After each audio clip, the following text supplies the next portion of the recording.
पारा गांव एक बेहद प्यारा और शांत गांव था, जहां चारों तरफ ऊंचे ऊंचे पेड़, छोटे छोटे तालाब और साफ चमकते आकाश में उड़ती रंगीन चिड़ियां थी। इस गांव में तीन बहुत खास दोस्त रहते थे, आरव, मीरा और गोलू। आरव एक चालाक और तेज दिमाग वाला बच्चा था। मीरा बहुत दयालु और बहादुर थी। गोलू थोड़ा मोटा सा, खाने पीने का शौकीन और मजाकिया था। लेकिन इन तीनों की दोस्ती पूरे गांव में मिसाल मानी जाती थी। एक शाम तीनों गांव के बाहर बहने वाली नीलगिरी नदी के किनारे बैठे थे। नदी में सूरज की लाल रोशनी पड़ रही थी और छोटे छोटे पत्थरों पर टकराती पानी की चमक किसी जादू की तरह लग रही थी। तभी गोलू बोला, कभी कभी लगता है हमारे गांव के पास कोई रहस्य छुपा है, जैसे कोई छिपा हुआ खजाना। आरव हंसते हुए बोला, खजाना अगर होता तो लोग कब का ढूंढ लेते। लेकिन मीरा चुप थी। वह पानी की चमकती सतह को ध्यान से देख रही थी। अचानक पानी के नीचे से नीली किरण निकली। तीनों चौंक गए। किरण कुछ पल चमकी और फिर गायब हो गई। गोलू चीखा, ये क्या था? मैंने ऐसा कभी नहीं देखा। मीरा ने कहा, मुझे लगता है यह कोई संकेत है। आरव ने तुरंत पत्थर उठाकर पानी में फेंका, पर कुछ नहीं हुआ। लेकिन कुछ अजीब हो गया। पानी के ऊपर एक छोटा सुनहरा गोला तैरता हुआ उभरा और तीनों के सामने आकर रुक गया।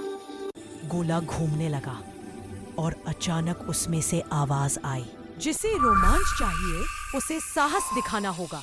तीनों डर गए, लेकिन आवाज आगे बोली, जादुई जंगल आपका इंतजार कर रहा है।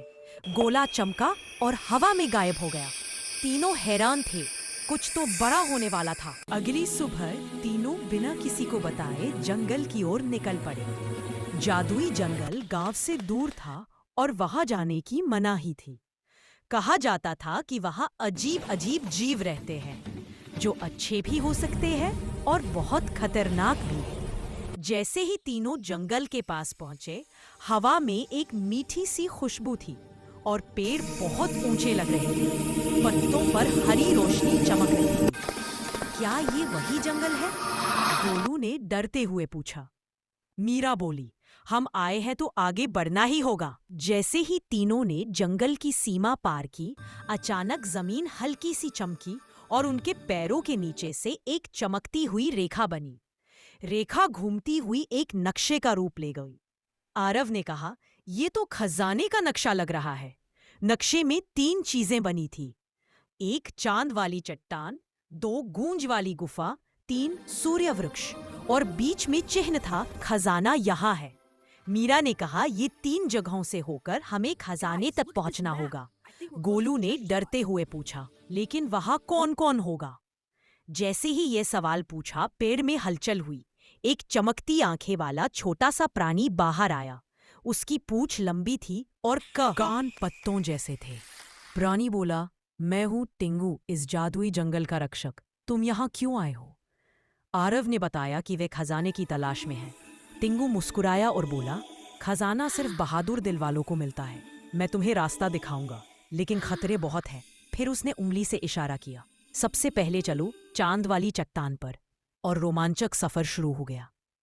अगले पार्ट को देखने के लिए चैनल को सब्सक्राइब करें।